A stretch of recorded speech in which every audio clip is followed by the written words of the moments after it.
Avulcu fermavan alimdar La ilahe illa Sahi korum Vahi korum panun pa Vajud troit Mawjud surum Har mukh mein dootun panun pa Timai buzurg Chpai tahqiqas watan Jab wo kuch मालूमात हासिल करते हैं और उसके बाद उन सारी चीजों को पढ़कर याद करके कोशिश करते हैं उस पर अमल करना। महज ये जानना काफी नहीं है कि यह हदीस अमिच सनद कमी मेयार ये छुन काफी के भाई उलमा का इस मसले में इख्तिलाफ क्या है ये काफी नहीं है। इमाम फर्रा क्या कह रहे हैं, इमाम जुफर क्या कह रहे हैं, ये काफी नहीं है। ये देखना है कौले अहवत क्या है, कौले अहवत क्या छू और तकवा किसमें है,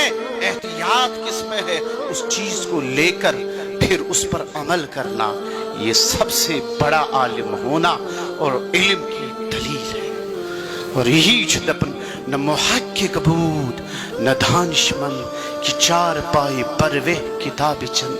अगर तूने किताबें याद भी किया तो कोई बड़ा कमाल न किया आपने, चूंकि तेरी मिसाल ऐसी है जैसे एक चार टांगों वाला जानवर है, जंत चुजूंगा जानवरा और अम्पच्छक किताब अनिमत और यमछक कुनी बोहर गुनस मज थमच और उसके बाद उसकी पीठ पर लाद दी गई।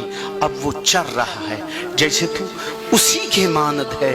और अगर तूने मालूमात अपने सीने में रखी लेकिन उन पर अमल पैरा